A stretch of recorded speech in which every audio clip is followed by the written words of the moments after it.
ఇటు జగన్ రెడ్డి గారు బీజేపీతో దోస్తీ కోసం పోలవరాన్ని తాకట్టు పెట్టారు. అంతేకాదు బీజేపీ అధికారంలో 10 సంవత్సరానికి 2 కోట్ల ఉద్యోగాలు ఇస్తామంది బీజేపీ పార్టీ. 10 సంవత్సరాలలో ఎన్ని కోట్లు వచ్చుండాలి? 20 కోట్ల ఉద్యోగాలు వచ్చుండాలి మన దేశంలో. ఆంధ్ర రాష్ట్రానికి కనీసం 1 కోటి ఉద్యోగాలైనా ఇచ్చిందా బీజేపీ పార్టీ? పోనీ 10 లక్షల ఉద్యోగాలైనా ఇచ్చిందా బీజేపీ పార్టీ?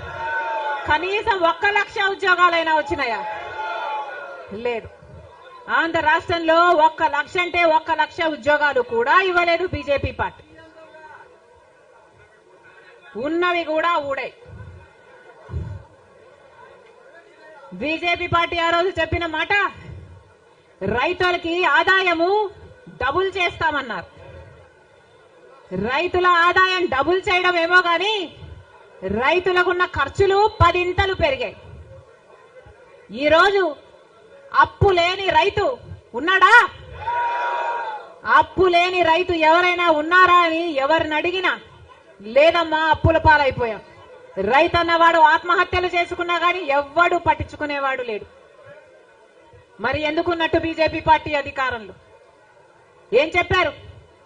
స్విస్ బ్యాంకులలో విదేశాలలో ఉన్న బ్లాక్ మనీ మొత్తము తీసుకొస్తాము, అన్ని పేదల చేతుల్లో పెడతాము అని చెప్పింది బీజేపీ పార్టీ. పెట్టారా? పేదల చేతుల్లో 1 రూపాయినా పెట్టిందా బీజేపీ పార్టీ?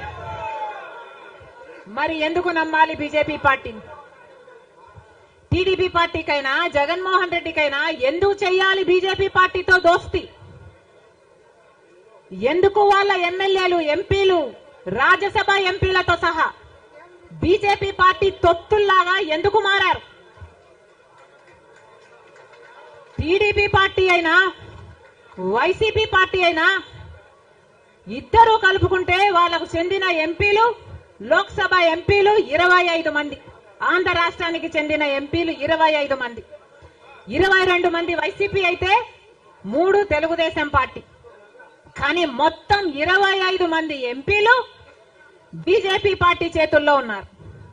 బీజేపీ పార్టీ ఏం చెప్తే ఈ ఎంపీలు మొత్తం అందరూ గంగిరెద్దులాగా తలూపుతారు. రాజ్యసభకు చెందిన 6 ఎంపీలతో సహా మొత్తం 31 ఎంపీలు ప్రజలు బీజేపీ పార్టీకి ఓటు వేయకపోయినా, తెలుగుదేశం పార్టీకి ఓటు వేసినా, వైసీపీకి ఓటు వేసినా ఉన్నది మాత్రం బీజేపీ పార్టీలో. మరి ప్రజలు వైసీపీకి గాని తెలుగుదేశం పార్టీకి గాని ఎందుకు ఓటు వేయాలి? బీజేపీ పార్టీకే ఓటు వేయొచ్చు కదా. వైసీపీ గాని తెలుగుదేశం పార్టీ గాని ఎందుకు వాళ్ళ